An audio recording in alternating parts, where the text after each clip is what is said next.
So corruption in Romania. So let's do one by one. What's the first one? Corruption. Go to corruption or driving. Corruption.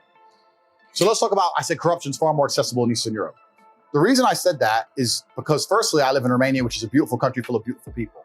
I was living there and people often say to me, why do you live in a corrupt country? And my argument was, every country's corrupt. If you think America is not corrupt, you are living in a bubble. The world is corrupt. England's corrupt. They're all corrupt. The EU is corrupt. Russia's corrupt. Every country's corrupt. I would rather live in a corrupt country, considering that they're all corrupt, with corruption that's more accessible to myself, than in a country where they're going to pretend there's law and order unless you reach a certain level, and then you can access the corruption. I'll give you a very simple example. If you are, let's say, the husband of a senator, for example, and you DUI, let's just make this up, hypothetical. This would never happen. This would never happen because, yeah, for sure. You know, like this kind of stuff America, doesn't happen. The greatest country in the world. There's no way that husbands of senators don't drink. They don't just DUI. Well, let's imagine you did, right? In America, you get off with it scot-free. But if you're a single mother or you're a single parent and you're out there working a minimum wage job and you're trying your very, very hardest and you have kids to raise and you get a DUI, you're fucked.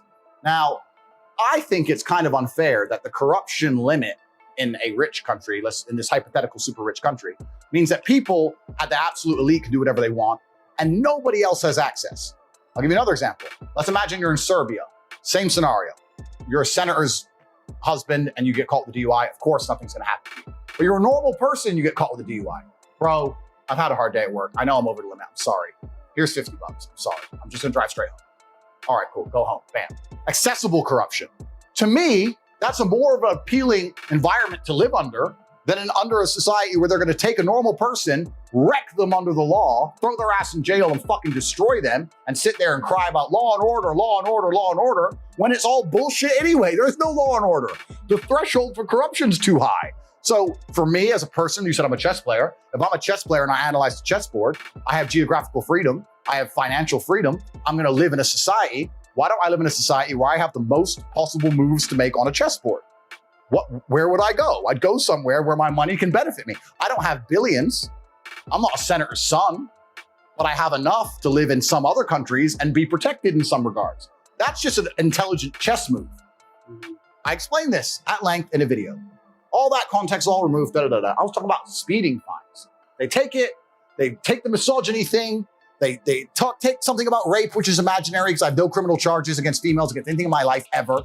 They put it together, they take in the corruption from Romania, they throw that in, they whip it up, and they throw it out to the world. And it's bullshit. It's absolute bullshit. What's the next one? I said women can't drive. So let's stay on that one real quick. Sure. I mean, I can understand how that's gonna piss off certain people when you're explaining corruption and law and order, because where does jealousy and envy come from? If you think about it, jealousy and envy comes from what? Sometimes usually. It comes from people that no matter what they do, they can never be Tate. Yeah. They can never, ever. Like we were talking to Graham Stephan and he says, what do you think about Tate? What do you think about everybody that's gonna try to do his affiliate marketing? I said, go ahead and do it. Yeah. I said, he's not duplicatable. Yeah. So non-duplicatable people like you are annoying to people that are, I don't know if you understand what I'm saying. Correct. They can't sit there and say, no matter how many motivational books they read, no matter how many videos of you they watch, they cannot talk like you and tell the story. Yeah.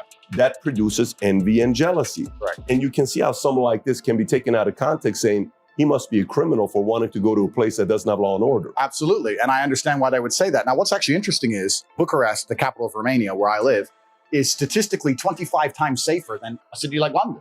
It's not even a dangerous place. It's the most Christian country on earth, 99.3% Christian in the last census. There's churches everywhere. It's highly religious. It's a very nice place. It's just a different economic bracket. It's nothing to do about Romania specifically. If you go to any second world country in the world with a different economic bracket, the corruption is gonna be more accessible, the price is lower. Humans are corrupt. Every single institution on the face of the planet that is run by humans, which is currently all of them, at some degree is corrupt. All of them. Whether it's doctors, financial, judicial, law and order, the monetary system, it's all completely and utterly corrupt. And to sit here and believe that any of them are just and fair, I think we've just learned in the last few years that we can see that even simple things like keeping people alive, even medicine is completely corrupt from head to toe. All of it is. So you have to understand that, and then you have to look at the chessboard and go, okay, if it's all completely and utterly corrupt, and I understand that there are certain people who get to play the game on cheat mode. Do I want to be able to play the game on cheat mode if I'm going to try and be the best version of myself? Well, yes, I could possibly do that in Nigeria. I could play on cheat mode. I could possibly play on cheat mode in Croatia. I could possibly play on cheat mode here. Here I have to stick to the rules. If I have to obey the rules of chess against a person who can move their pieces however they want, I'm going to be perpetually crushed for eternity. So it makes that's just smart business sense to me to sit there and go, you know what? Fuck it. Let's change the board. Let's move it out. Let's reset up the pieces and let's play this way. And this is nothing specific with the country I live. I have absolute respect for the country I live. This is just human nature. This is the nature of systems and how they work and the nature of the first world, second world, third world. This is just how the world works. So I say these things and people want to sit here and try and they mix it up. They take that and they try and mix it up with some girl shit and try and pretend I'm not talking about basic things like speeding fines. That's really what I'm talking about. And we can have a long, detailed argument about how corrupt America is, but I like to think that most people with the brain understand the kind of shit that's going down in America. So America's absolutely corrupt as well. It's just a corrupt world.